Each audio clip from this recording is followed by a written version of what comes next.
Good morning, I'm Jan, and thank you for coming over and sharing your time with me as we go through this topic, which I have titled "Rethinking of Science Learning in the Age of a New Normal." Let me just structure this talk. I'll be sharing with you certain things, tenets, rules we follow as science educators, and then I'd also like to share with you my reflections on how we could transition to a new science classroom. And just for you to be comfortable with these ideas that I have are actually based on what's out there uh, in terms of effective practices. And so we could actually make use of them. And then I will be sharing certain things which you as teachers could use in designing your science instruction in this new normal. And of course, um, we will be we will be summarizing this with certain takeaway points in terms of how we could rethink science education in this time of the pandemic. First off, there are actually two concepts which are quite big here. We have science learning, and then we have the new normal. Last January, we were placed in this situation where there was an epidemic going around in China, and then it ballooned, and then now we are in isolation. We are in isolation. We are told to stay home. We're told to isolate ourselves. But then again, we're also told to work at home or from home rather. And then we're told as teachers, especially, we're told to just go ahead with your classrooms. But yet we do not really know how to go about this. And as parents, we also don't know how to go about helping our kids because this is new territory. We have been thrust into this feet first. And there's a lot of challenges. There's a lot of anxiety happening. And I would really like to help you. And at the same time, me articulating these things would help me as well in finding ways on how we can make the science classroom work when this time around we might not have the physical presence of our students, we might not have the physical presence of our colleagues and all that. So we are transitioning. We're going to transition to a new learning platform. And I have sometimes, I worry that when we transition to this new learning platform, we will be forgetting certain important and critical concepts that we as science educators should always think about. And this is this one. When we teach science, there are times when we forget that we are not teaching just content, we're not just teaching skills, we're actually teaching the nature of science. And I'd like for you to look at the first statement on the slide, which says science is a way of knowing. I'd like also for you to reflect that as a science teachers, as science educators, and maybe some of your administrators, that when we teach science, we don't just teach the body of knowledge that is, say, in biology, that's in chemistry and all that. We teach a method of thinking. We teach a way of knowing. We teach a set of attitudes that science, the field of science, shares with that the field of science is that's unique to the field of science.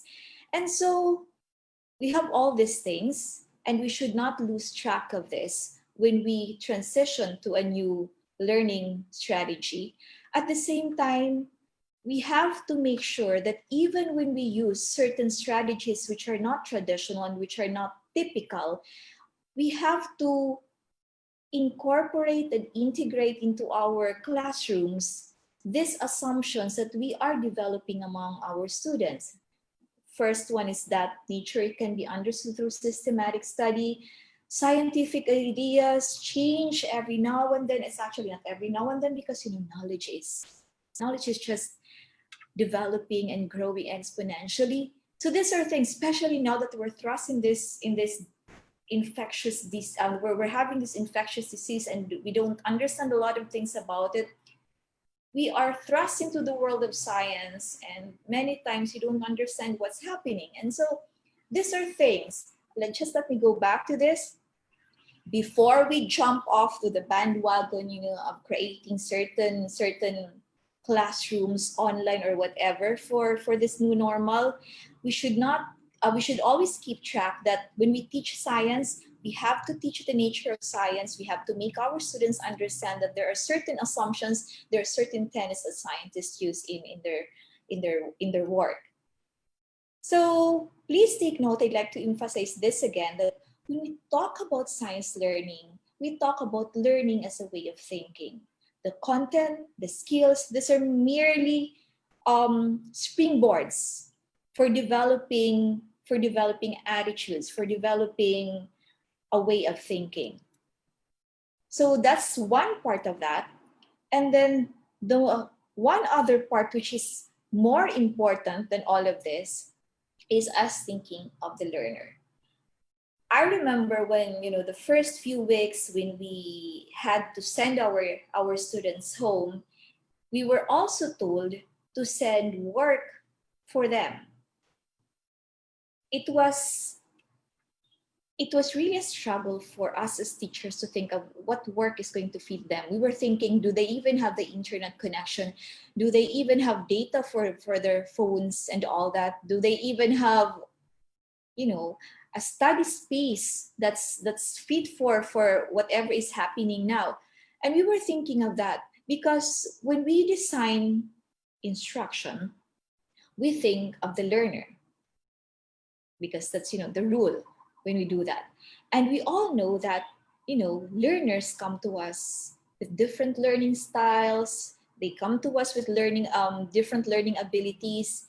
And this time around, this factor has become more important because our students come from varied backgrounds in terms of economic status.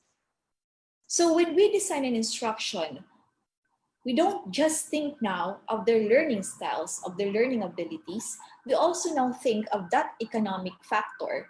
And then we also think about their mental health. Because when I was talking to my chemistry students, they're graduating this school year, I was asking them, what can you do? What in your situation now, what's best for you? Even them, they did not really know what was best for them. But they were saying there's a lot of things. Every time a new group chat opens with a teacher heading it, they start getting anxious and all that. Some actors, one time, a student also tweeted, "Oh no, Mom Jan has opened, a new GC," and they were kind of scared because that's added work. And so there's a lot of learner anxiety going on. And I'm guessing that it's not really just the learners who are very anxious about this, because as a teacher, there were times when I was finding myself thinking, okay, this is something that I need to think about. I need to sit down. I need time for this to internalize what's happening so that I can be a better teacher to my students. So let's go back to that. This is the new normal. We are preparing for a new normal. And we have to think about our learner, not just about the cognitive abilities they have. We have also to think about their mental health. So a lot has been said about mental health, but it actually just boils down to, making sure that they still get they still love when we are, they still love learning, they still get a love for learning, we reduce the learner anxiety that they're feeling and all that. So key to that, of course, is, you've heard of this, I'm sure. Key to that is differentiated learning. And this is a very broad, concept in education, but I am requesting you to just go over it again, review it. But this time around, this is even more important because when we rethink our classrooms in the sciences, we have to seriously think about differentiating learning, because we have, students coming to us in different situations, with different conditions and all that.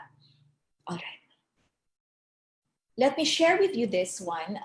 These are the findings of OECD, and this came from the PISA exam given to students around the world. And it's been found out that the best way to teach science is really not just one or two strategies. The best way to teach science based on this data would be a combination of inquiry-based, teacher-directed, and adaptive teaching. Inquiry-based is, of course, discovery, hands-on, experiments, research, investigations. And then you have teacher-directed, and according to them, this is one of, out of the three, this is also most effective, especially if for younger learners. And then there is adaptive teaching, and adaptive teaching adapts to the needs of the students. So this actually connects to what we were saying about differentiating instruction to adapt to what our students need. So please take note of this as we try to rethink how we can better teach our students when we can see them physically, we can be with them physically. So inquiry-based, teacher-directed, and adaptive teaching. Let's go to the next one. That's actually our office, and this is where I am now. And what happened here? Okay, we now transition to a new science classroom. I'm sure that as teachers, you're thinking, what's going to happen? I would really be envious if by now you know what's going to happen come August or September, because at this point, we're also, trying things out. I'm sure that the leadership in my school, the management is doing their best to try to come up with a strategy that will work. And so we transition to a new science classroom. Let me just have my 2 cents worth of ideas here. When we transition to this new classroom, I believe there are just two things we need to focus on. We need to focus on before starting anything. We need to understand the capacity of our schools. We need to understand the capabilities of our teachers. When we say capacity of our schools, I'm talking about infrastructure. Are we ready to go to a learning platform that is technology-based? Because if we are not, we have to rethink. We have to think about other things. Maybe we can come up with learning packets and modules and whatever, which could be done asynchronously. So we just give them over. So there's a lot of logistics going on around here. And there's a lot of consideration that will have to be contextualized in where the school setting is, what kinds of students do we have, are we having homogeneous or heterogeneous classrooms and all that. So I can't really imagine what the school administrators this time around are in, because of, we have not been prepared for this. So that's the first one. And key to this, I do believe, is always putting to heart and putting into action equity. When we decide on certain things, we have to make sure that no one is disenfranchised from our decisions as a school. And that's the key thing. This is not just about science, science learning. This has to do with the general way education should be conducted this time around. And then the second one, we need to understand the capabilities of our teachers. I have this thing about, this too much confidence about we teachers could do. Every time something happens, let's say there's a typhoon, there's an earthquake, there's a war, we teachers are expected to adapt. We teachers are expected to actually know what to do when we don't have schools the way we know them. And that's just sad. That's actually a formula for failure. And what I'm saying here is that teachers, we have around 3 months more. We need to be given time to prepare. We may be seasoned teachers, matagal ka nang nagtuturo, so there's an assumption that you know everything there is to know about teaching. But those are really dangerous assumptions to make, because this is a new situation. And even if technology in education has been there for a really, really long time, not everyone, most of us have not used this. Many of us actually don't know how to optimize technology because we've just been so used to our traditional classrooms.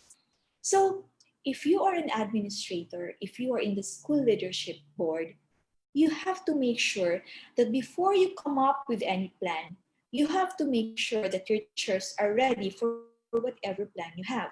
This is something which I've learned in my years as a curriculum developer.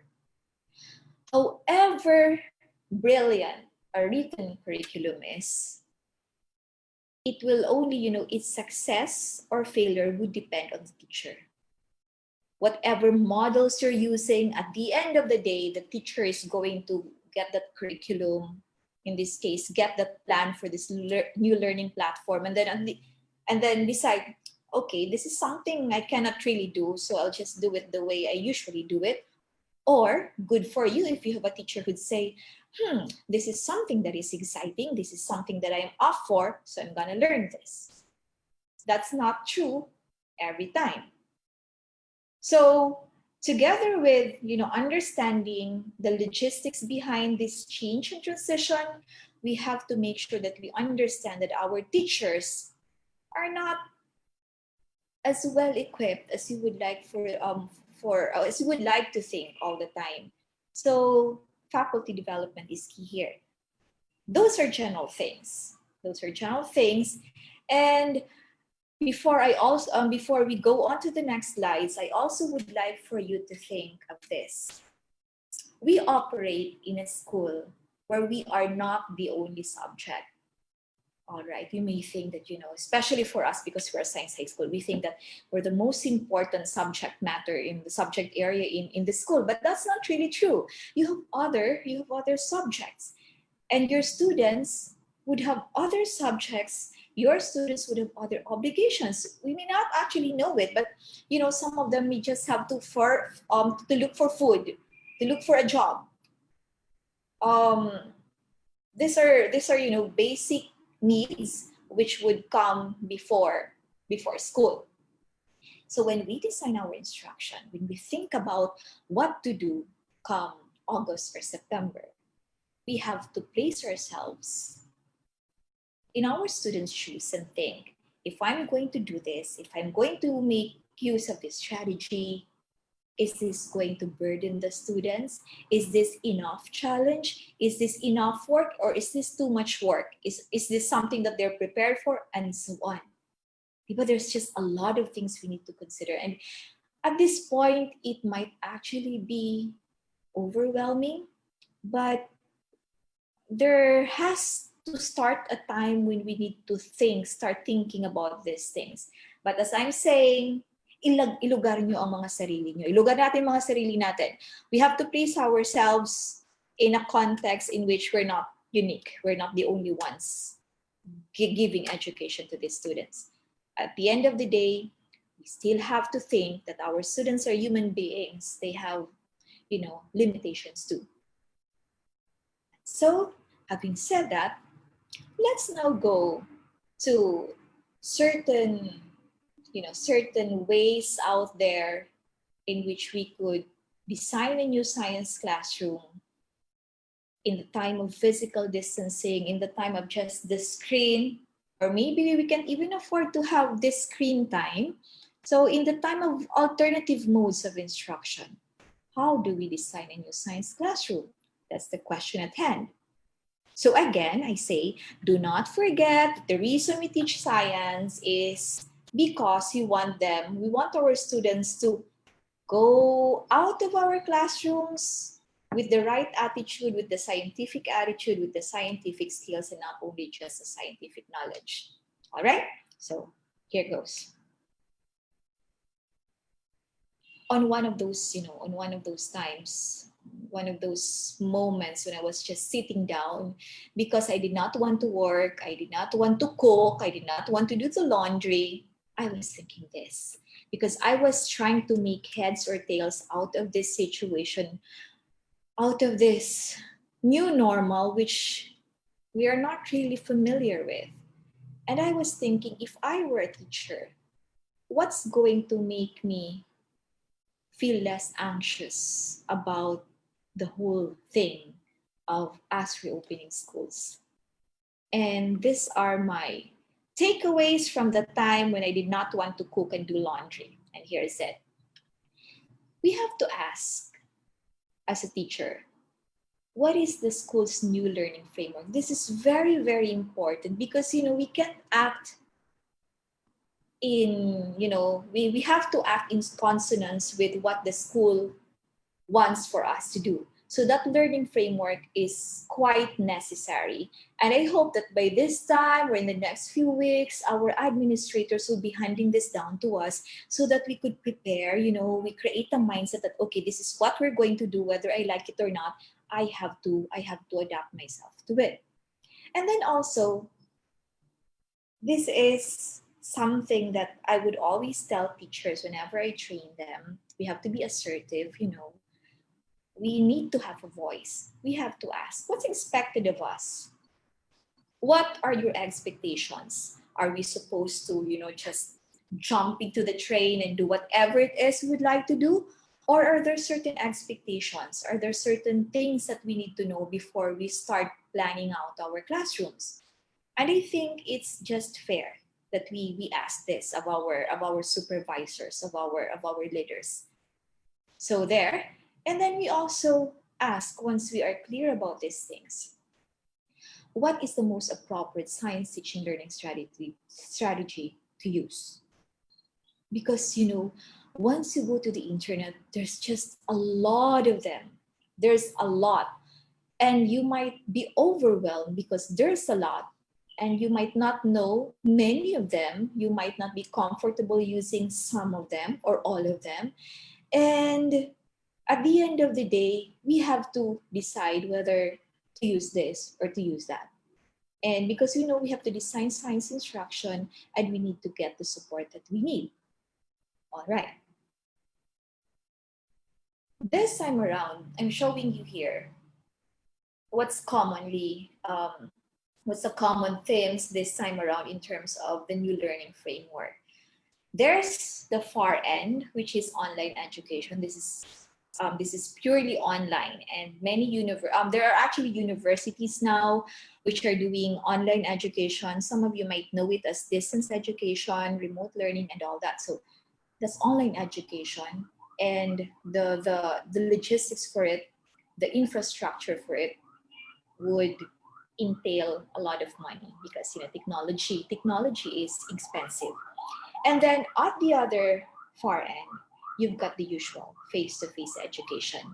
But then again, we're told to keep distance. We're told to do this isolation, this stay-at-home thing. So face-to-face education, especially these days when we have not had any massive testing in the country, we don't know whether there's flattening of of the curve rather. We don't know whether it's still going to increase. There are so many things we don't know about. And face-to-face education might actually mean exposing ourselves to the dangers of the infectious disease. It might mean exposing our children to the virus. And that's not actually very good. That's not a good thought to be thinking about. So it's kind of scary. So I'm guessing, actually this is not really just a guess, that there's going to be blended education. You've heard blended learning, you've heard flexible learning, hybrid learning. All of these things are different terms to one thing, which is really just a blending of certain strategies. And most probably, we're going to go into blended education.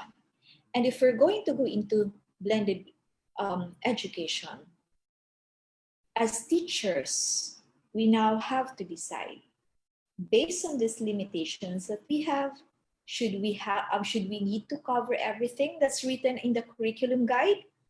Or are we allowed to choose only essential understanding and develop our lessons around it?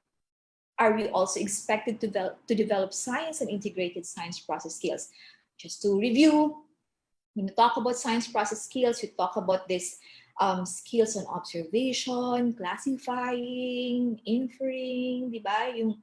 all that. And then when we talk about integrated science process skills, we talk about skills in experimentation, in making hypotheses. So this is where the hands-on activities we have in our science classrooms come in. And if we're not going to do face-to-face, how do we do this? So that actually means that we have to ask these right questions personally and based on effective practices. As teachers, we have to understand that in our fields, there's a set of understanding we call essential understanding. And the easiest way to explain this is like this. If you're a teacher, you ask yourself, at the end of 10 years, what would I want my student to remember about this class or about this lesson? When my student is 40 years old, what would I want him or her to remember about this? That's essential understanding. Many times when we look at the curriculum guide, we get so excited. All right, we have to cover the syllabus. My gosh, we only have 10 months and we need to cover everything. Fact is, we don't cover everything. We don't cover everything. We just give them, a plethora of all this information, all these activities. And at the end of so many years, we could actually ask our students, so what do you remember about my class? It's actually an interesting question to ask. And you could actually ask your questions that question. You could ask your students that question. Ask them what they remember about your biology class, your chemistry, your geology class. So we look at essential understanding. This time around, when we have limited time, limited resources, and we are protecting ourselves against infection, we focus on what is essential. We focus on what's important about our subject area. So choose essential understanding. And then the next question is, do we still have to do hands-on? Do we still have to develop these process skills? Of course, yes, because science, science learning has to be discovery learning. It has to be learning where you use your hands, everything, all the senses. You understand what I mean? So these are things we need to think about. Dami na nating dapat isipin, no? But let's plod on, because that's what teachers are made for. We plod on despite everything and anything, come hell or high water. All right, so there goes. Let me just tell you about this definition of what blended learning is, which is basically a similar definition to flexible learning, to hybrid learning, and all that kind of blending of learning strategies. It says here, and I got this from a consortium of educators, when we talk about blended learning, we talk about integration of online platforms or online strategies with traditional face-to-face class activities. But there is something here that I would want you to look at, and it says blend, pedagogically, what does it say? Because it's covered, pedagogically viable manner. Let me tell you about one thing, because as teachers, when we come up with a particular strategy, we're so excited, I'm gonna use it. And then we go to our classroom and it flops. Or we go to the classroom, it flops, we don't know about it, so we keep on using it. Whatever strategy there is, it has to be backed up by sound educational principles. That's quite important.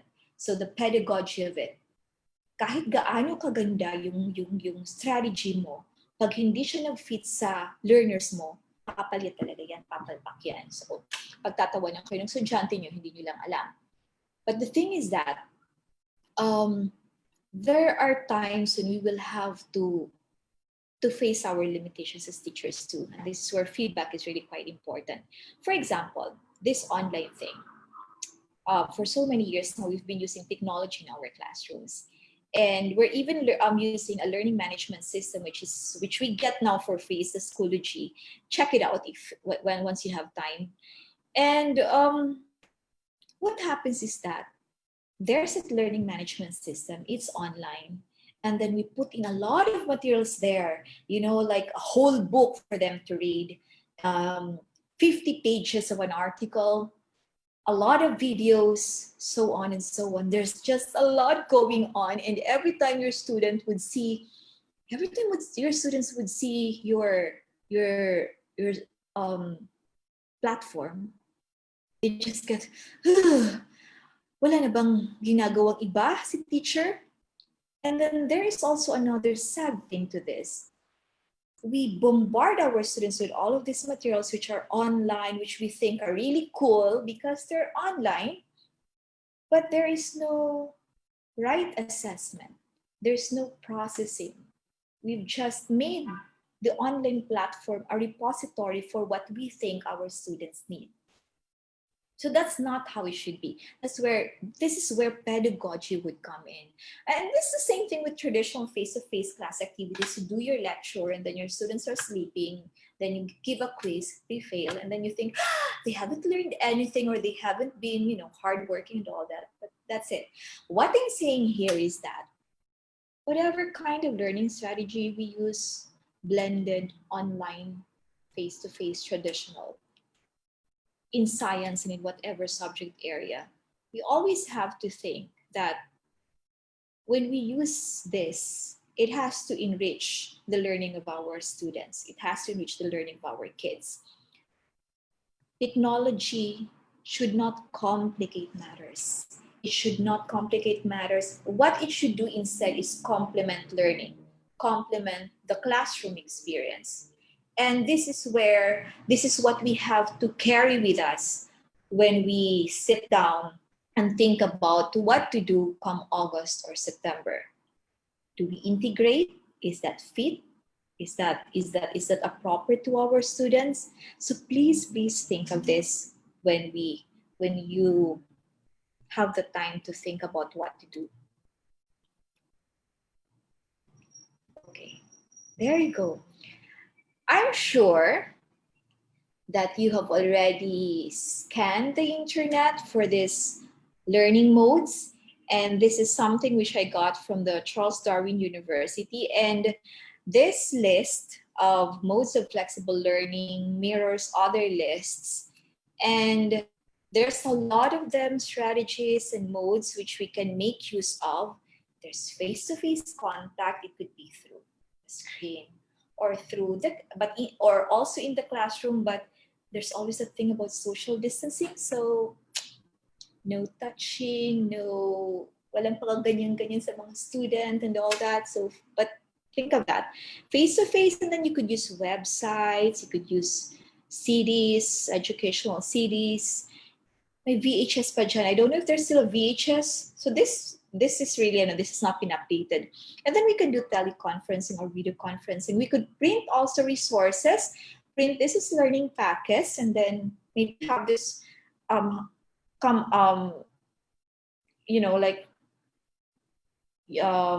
do you say this? I'm lagging. When you have these print resources like your modules, your activity sheets, your drill material, your drill sheets, this could be sent to kids through courier, or maybe your school would have a logistics committee for this, which will also bring audio tapes to them and all that. The last one says field trips. And you might be asking, why are we gonna do field trips when we're not even supposed to gather?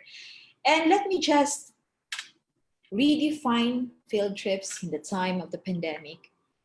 Your students could actually do field trips by themselves. So when they're at home, they could go to their backyard. I'm talking especially for younger kids because, for senior high schools, they might find this corny. But, they could go to their backyard. Your science activity could be about observing the plants.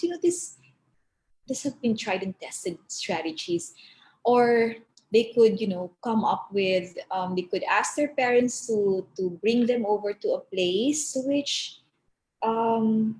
which is safe and all that for particular field trips you have in mind. Or you could have these virtual field trips. Egypt, And there are many people going to Egypt to find out things about Egypt. So I don't know what channel this is, but they came up with this virtual field trips where you are toured in Egypt, but it's virtual and all that. And other resources also have this, you're toured through somewhere, but it's all using just your computer screen or your phone screen. There are, there's still a lot of things out there. And I think I only have 10 minutes to finish this. So let's just move over to this one. Let's try to sum this up. What we need to cover as teachers, as science teachers, would be this. You have this overarching theme, which is science is a way of thinking and knowing. You teach your integrated science with the thought that at the end of the day, at the end of it all, science has to be taught as a way of thinking and knowing. And then under this, you have these two bodies, which is the scientific knowledge and the scientific skills. And you try to put details into this, and we're faced with teaching the content, the process skills, and the attitudes. So whether we are changing into a new learning platform, into a new learning structure, we still have to, these are still things that we need to cover. We need to cover the scientific knowledge part. We need to develop in our students process skills, and of course, the attitude of a scientist or a scientifically informed citizen. There's no changing that. There's no changing that. What's going to change would, of course, be the strategy by which we're going to implement this. And there's a lot of resources out there. There's no need to reinvent the wheel. If you cannot come up with your own strategies, if you cannot come up with your own resources, then by all means copy something, as long as you cite properly. This one is a favorite. This is FET from Colorado. This Colorado University. They have a lot of simulations here, a lot of virtual laboratories, activities which you could download. So even if you're offline, this is something that our students can do. So check this out. That's FET. And then there's also one other thing. NASA, if you're teaching astronomy or earth science or whatever, they have this educational resources which we could use. In fact, just take a look at this picture. There's a NASA STEM engagement websites for both educators and students. There's also one where parents are allowed to go in, and it might actually be very, very useful.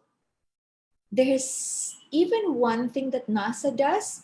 So this is something that we in the sciences could do. Remember, if we want to develop data interpretation skills among our students, then we could make use of secondary data, and NASA would have all this secondary data, all of this data from their voyage in Mars, and they would need people to help them out, to help them sort out all of this. It's a massive set of data, and this is something that our students could do in terms of investigation. Scientific researchers are not only about primary data. We also have secondary data. What my students, some of my students actually do secondary data interpretation. They get data from, say, Pag-asa, and then get trends, study the trends of, say, rainfall and temperature, study the trends related to something like dengue outbreak in the place. A lot can be done. We don't need to stop with the investigative part of research just because we don't have a lab. Then here, I forgot to place my, this is the learning management system that I was telling you about. This is Schoology. And we have this for free. I just don't know if there are, but there's a paid feature. I'm sure that if you pay for this LMS, there's a lot of other features that you could make use of. But for somebody from Gen X, this is okay with me. This is okay in terms of placing some of my materials there, which my students could access. And you could also, another favorite of mine is actually TED Talk. There's a lot of TED education. There's a lot of lessons, videos, and all. They could be downloaded, so asynchronous, or your students could watch it, and then there's processing which they can do at their own pace. So it's really up to you. It's up to you in the way you understand your kids, your students, in the way you are limited or delimited by your resources at school. So it has to do with you as a teacher choosing the most appropriate strategy, choosing the most appropriate resource in order to make sure that learning still happens the way it should. And before I forget, you might be asking, now that we have the new normal for science, are we still supposed to do experiments? I found in one site that there's a thing called online learning, but there is still the wet lab. Let me just talk about this from the chemistry field. I'm thinking that, perhaps if our students are not allowed to come to schools for months and we need for them to learn laboratory skills, we could tone down or we could scale down our experiments to be microscale. For example, titration. Titration would need a burette. So these are big things, a linear flask, etc., etc. But there are experiments in which you could scale this down to micro levels. So instead of a burette, you just use, say, a dropper. So, that common dropper we buy in the pharmacy. And then all the rest, maybe we can come up with kits. I've seen this. Just one particular school, their school came up with this wet lab kits, and these wet lab kits would allow students. These are sent to the students' houses, and this would allow students to do the laboratory activity in their own homes. So see, this is actually something I'm excited about. It's a challenge, but I'm sure that you with your energy and all that, you with your energy, your ability to explore the internet, this is something you can do. Now, how about if it's, say, biology? If your school is rich and you have, lots of microscopes and you need to teach microscopy and I think that's related to that, you could send out your microscopes to the houses. But then again, we're in the Philippines, so it might not be possible. And so this is also where virtual laboratory activities come in. So it's really a matter of you balancing out what's appropriate, what can be done, what cannot be done, and so on. So there's a cornucopia of all of these resources, all of these strategies, and you have to sit down, teacher. You have to sit down and think, what's best for my students, what's best for me. Because, at the end of the day, and I've been using the word at the end of the day a lot of times now because, that's right. At the end of the day, we decide what happens in our classroom in whatever setting we are in. All right? So there. Just to sum this up, let me just share with you these things. When we rethink science learning, think of it this way. We still stick with the goal of science education. Whether we're using a new learning platform, we're going all out technology-based or a blending of that, we still have to stick with the goal of science education. So study again the nature of science, assumptions that scientists do, study that. And then second one is, we prioritize essential understanding over the coverage of a broad curriculum. We have to let go of so many things. We have to learn as teachers to prioritize. We have to learn to say, all right, this is something that they will not need. Di sila mamamatay kung hindi nila malaman yan. But this is something that's important for them, even 10, 20, 30 years after. And then we include still activities which we develop in them process skills. We may have to look into alternative means, but this is where the excitement with education comes in. This is why teachers have to be lifelong learners, because we're always placed in a situation where we have to learn new things. So it still has to be integrated into our new learning platform. And of course, ito, contextual blending of learning strategies. There is such a thing as contextual learning. So I tweaked this a bit for us to say that we're doing contextual blending.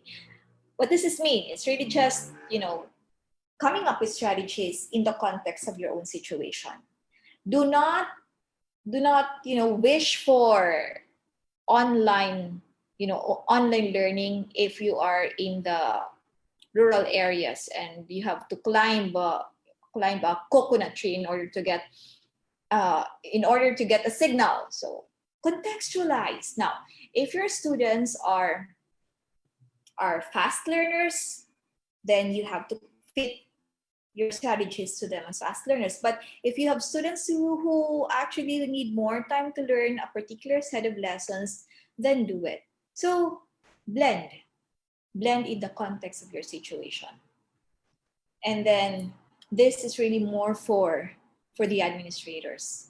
We have to prepare teachers for this transition. It's already May. And if we're thinking that teachers will just be, like, okay, this is what we're going to do. And then the teachers will just, okay, we're going to do it. We know how to do it. You're really in for a bad time, because teachers, so many teachers, even those who are familiar with technology, we don't know how to optimize this technology. So we have to be prepared. If this is a new learning platform that we're using, we have to be taught how to use it. If there is something we need to know about our learners, then we have to be prepared for it. So yeah, faculty development is a must. And I'm sure that the administrators are already thinking about this. And the last one, I call that hand holding. Many times, teachers are not given the support they're supposed to be given. Hand holding for me would mean that there's mentoring, there's guidance, there's support. If we need support in terms of learning how to use a new technology, give us that support. If we need to have a mentor to look at us, or to guide us in making all these new decisions we have to make for our classrooms, then give it to us. And if we need to have time to get together in whatever way where social distancing is still followed, then let us have that time so that we can talk about things. What I like about staying here at Visayas is that I'm working with a group of people whom I can talk to about so many things. So there are times when we just sit down over coffee, cake, pandesal, or whatever it is we have, and then we talk about what went on during the day, what, the challenges we were facing and all that. And in a very, very informal setting, this is where the more seasoned teachers would actually do the mentoring in an informal manner. And that helps. It helps that we could rant. It helps that we could vent. It helps that we could ask our questions in a way in which we are not rated, evaluated, and all that. So that's hand holding. And that's where professional learning communities come in. But that's formal. If there's no time for that, then just a few moments in our day when we could just talk about what's happening. So these are my reflections, but these are really anchored on a lot of researches, a lot of practices, effective practices out there. And I just summarize this for you. And I'm hoping that when the new school year comes in, we have less questions. We are certain about the more important things we need to be certain about. And that as teachers, we have the right mindset to deal with a school year that is so full of uncertainties. And that's how we rethink science learning. It's in this 1 hour, there's really been a lot of things that I shared with you. So it might be a lot to ingest and to internalize, but go through this. I'm hoping that with the questions I asked, with the information I shared, you will also start asking yourselves questions and start preparing yourselves. And just to end this, I would like for us to go back to this. When we teach, when we design our lessons, we have to go back. We have to put in the center our learners, our students. Our students will not remember all the things that we say in the classroom. They will not remember all the activities we have given them, but they will remember how we made them feel when they were in our classroom. So it's an experience at the end of the day, because that's my favorite phrase for this webinar. At the end of the day, we make our students, we allow our students to feel that the learning that's happening inside our classroom, in whatever form, in whatever mode, is really about them developing themselves. It's not about them being punished and all that.